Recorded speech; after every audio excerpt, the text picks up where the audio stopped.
Welcome back to Pharmacology with Dr. Sokolow. And so now we are moving on to other endocrine disorder.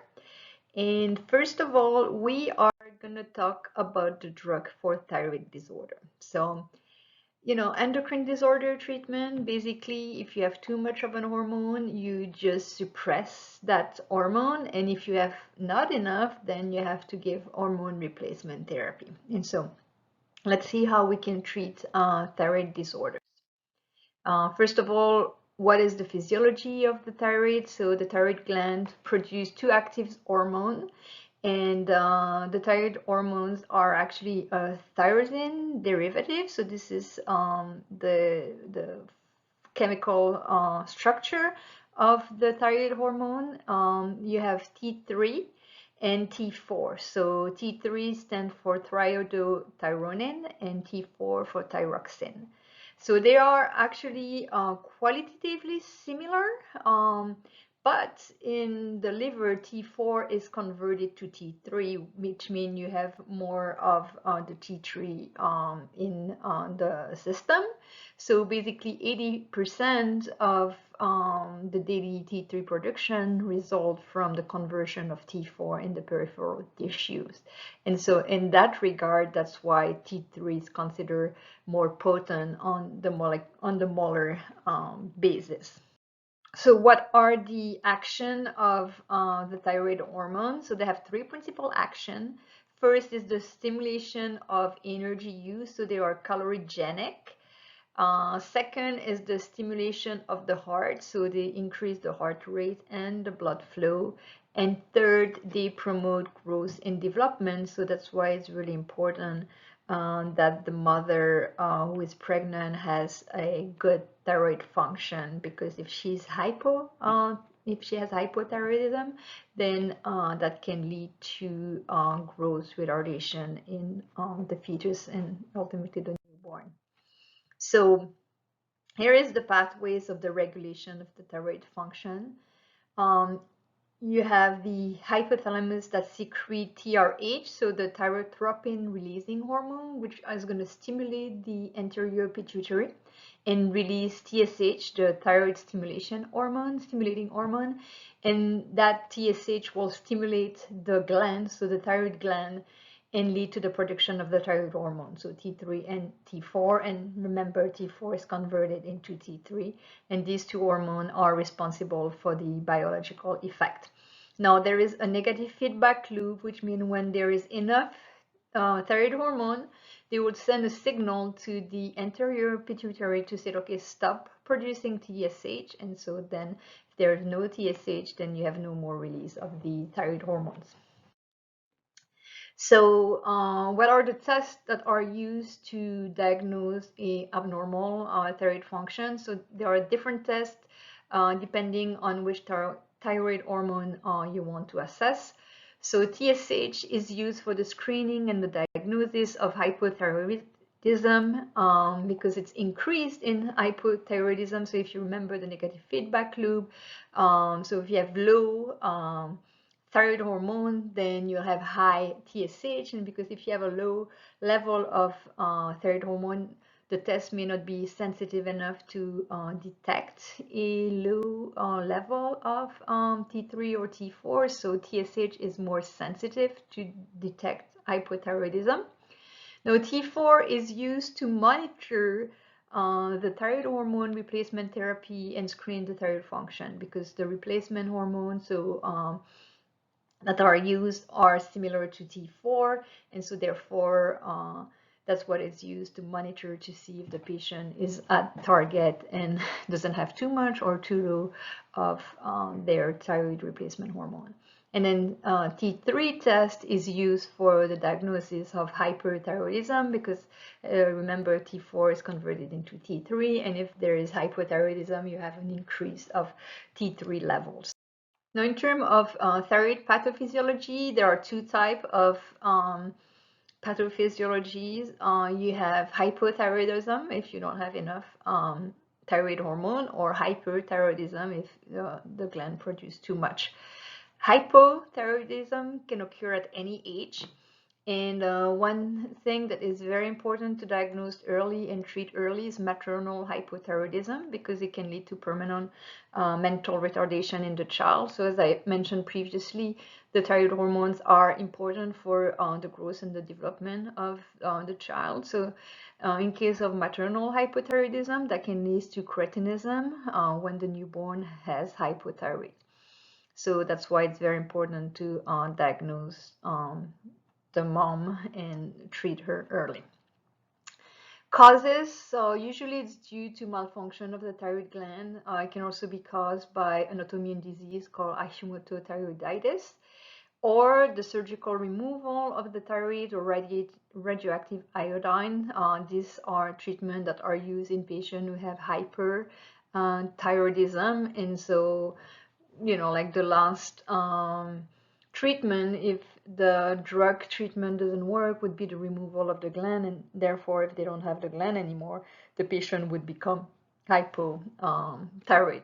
And we'll talk about the treatment later. Insufficient iodine diet. This here in LA, we live by the ocean, and we benefit from the ocean mist that contains some iodine, so might not be as a concern here. But in areas where they are not close by the ocean or don't have enough iodine in their diet, then there are some salts that are actually supplemented with iodine, and coming from Belgium, this is those type of salt is very common, and here you can also find it. Like if you look in the in the aisle for salt when you go to your local supermarket, you will see that some are supplemented with iodine. Clinical presentation.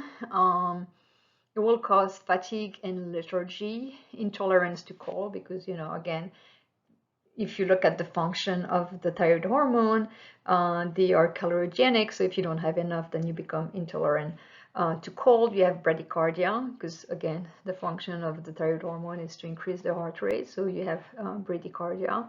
And severe hypothyroidism is myxedema. So it is a skin and tissue disorder, as illustrated here in a severe case of myxedema. Now, what is the treatment of hypothyroidism? It's to replace that lack of hormone. And so there are different preparation, but the standard preparation is the levothyroxine, which is a synthetic prep of T4. So it's going to be converted into T3. One thing that is important to notice is highly bound to the protein. So remember your protein interaction, your drug interaction, what can happen when you have a drug that is highly bound to the protein and has a high half-life, about 7 days. Now you have liothyronine. This one is a synthetic prep of T3. It's more potent, has a shorter half-life, but has a higher cost. And so if it's a shorter half-life, it's also like more frequent dosing. The most, I would say, the standard, the gold standard for the treatment of hypothyroidism is levothyroxine. And then you have some other like pure synthetic prep or extract of animal thyroid. And here you have some more like pure thyroid extract. The thing, those extracts, they are not really reliable from one batch to the other. You don't really know exactly like the content of the thyroid hormone in those extracts. So this levothyroxine is more precise and easier to adjust the dosing in patient who has hypothyroid. Now, the adverse effect with significant overdosage, you can have a thyrotoxicosis. So too much, thyroid hormone will lead to, intoxication, if we can say, and that would lead to a thyrotoxicosis. Now, the adverse effect, again, it's related to the action of those thyroid hormones. So tachycardia, tremor, nervousness, insomnia. And then there is a black box warning, warning about obesity and weight loss in patients who don't have any thyroid problem, because those preparations containing like thyroid extract were very popular, I would say, in the late 90s for weight loss management.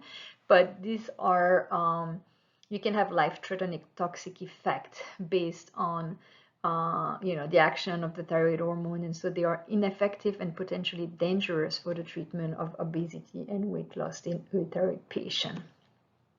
Now, the other disorder of the thyroid glands is hyperthyroidism. And there are two major forms of hyperthyroidism. So you have Graves' disease, which is the most common. And this is also an autoimmune disease, occur primarily in young female. Or the other cause is the toxic nodular goiter, also known as Plummer disease. So Graves' disease, actually, so it's an autoimmune disease, which means you produce, autoantibodies, and those antibodies are the TSI, so thyroid stimulating immunoglobulin. So it's an autoantibodies that actually mimic the effect of the thyroid stimulating hormone TSH.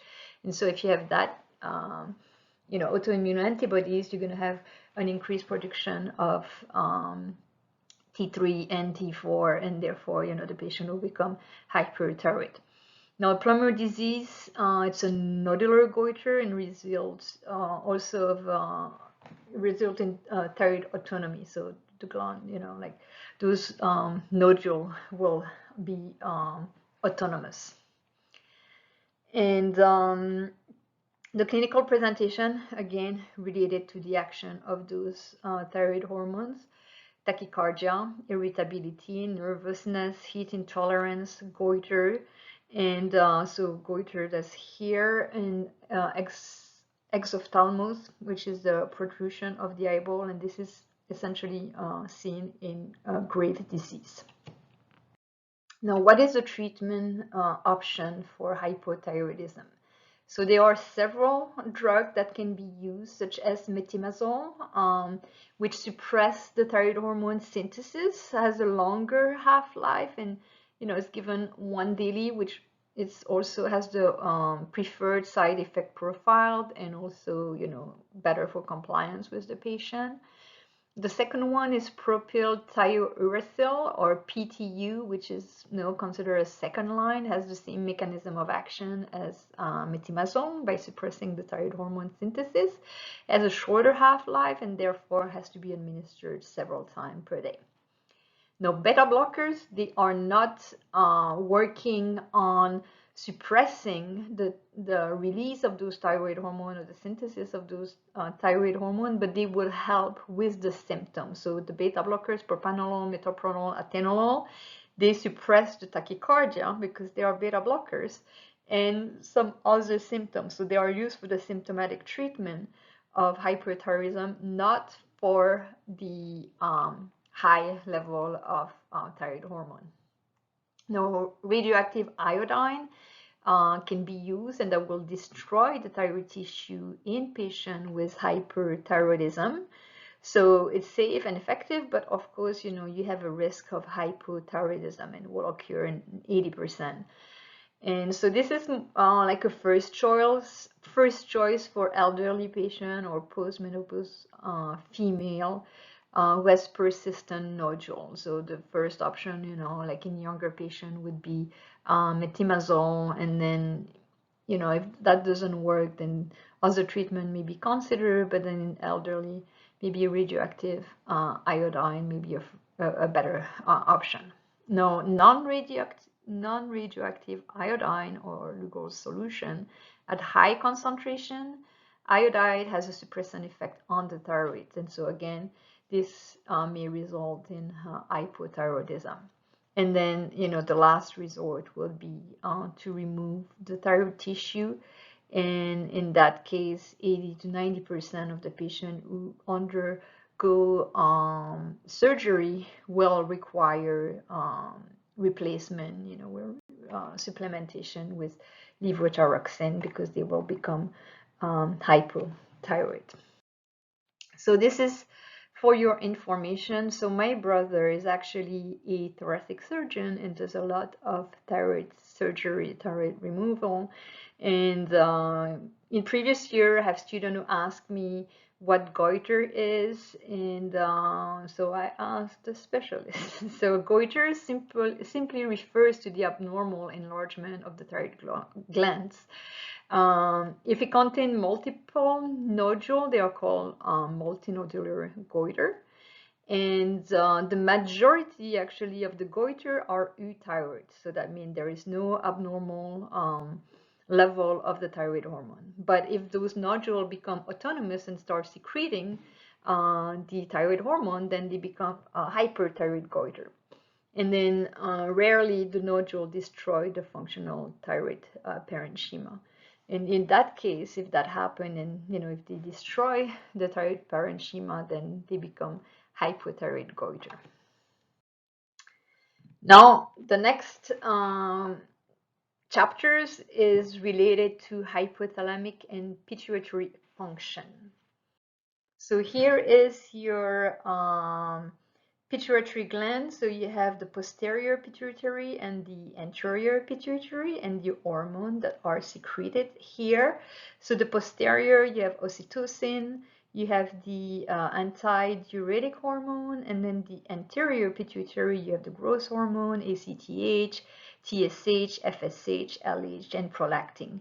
And we'll talk about some of those drugs like FSH and LH when we talk about the reproductive system in women. And so, and here you have the hypothalamus, and so these hormones are, when they are produced, they are going to stimulate the pituitary gland, either anterior or posterior, and release induce the production of those hormones. So these are the lists, as I just mentioned. And we are going to focus on the hormone that has a clinical indication. So we'll focus on the growth hormone, oxytocin, and the anti-diuretic hormone. As I said, we'll talk about LH and FSH when we talk about female reproductive system. So first, the hormone of the anterior pituitary, you have the growth hormone, also known as somatropin. The biologic effect of growth hormone, of course, is to promote growth, but it can also promote protein synthesis and also have an effect on the carbohydrate metabolism, has an hyperglycemic action. In terms of its pathophysiology, if you are deficient, if someone is deficient in growth hormone, they are going to have a short stature. So if a kid has a deficiency in growth hormone, they are going to have a shorter stature. They're going to be below the percentile. They're going to be below average in height.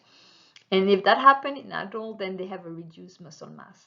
Now, on the other side, if they have an excess of thyroid hormone, so if that happened during childhood, then those kids are going to become giant, and it's called gigantism.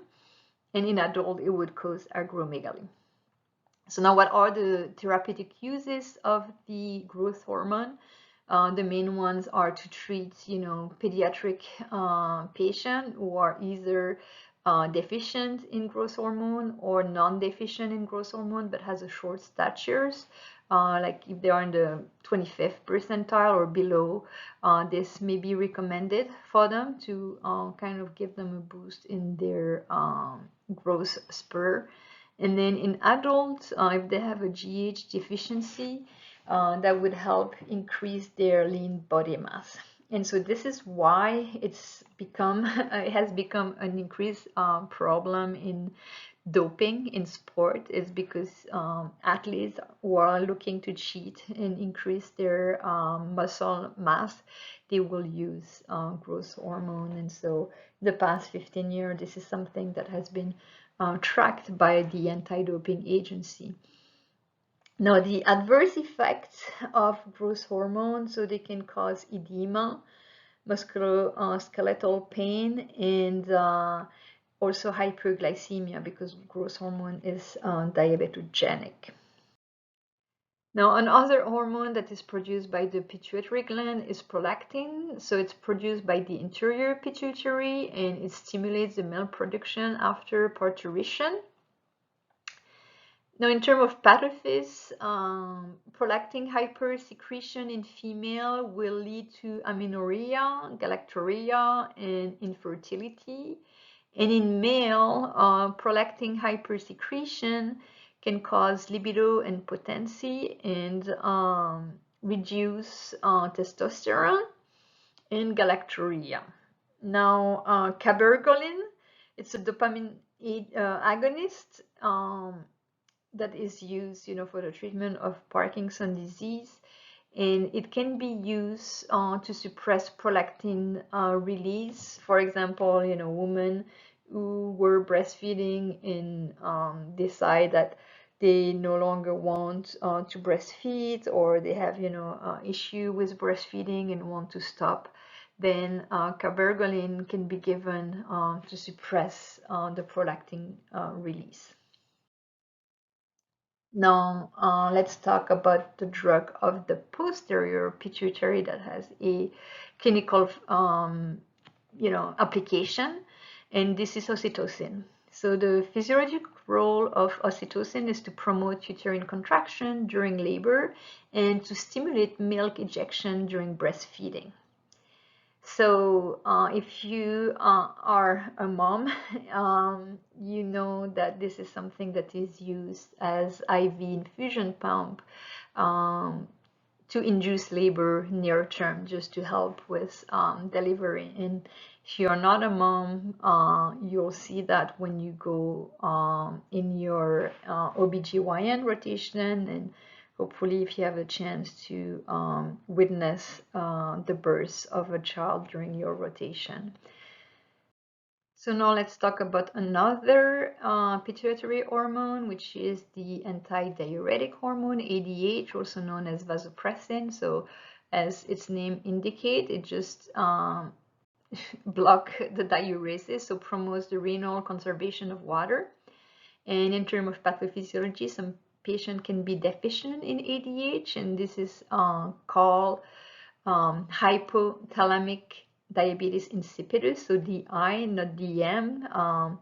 The signs are similar to DM, but they don't have high blood glucose levels. So it's just they have polydipsia, so excessive thirst, and excretion of large volume of water, of urine. You see more than 3 liters per 24 hours. So then the treatment, if they are deficient in that hormone, you just replace it with an analog, and the analog is desmopressin, so it's a synthetic analog of ADH. It enhances the ADH activity. And the therapeutic use, so the first one is diabetes insipidus. The second one is to treat nocturnal enuresis, so primary nocturnal enuresis, bedwetting, because it's the antidiuretic hormone. And then vasopressin, which is another analog, can be used as a vasopressor and to treat cardiovascular shock.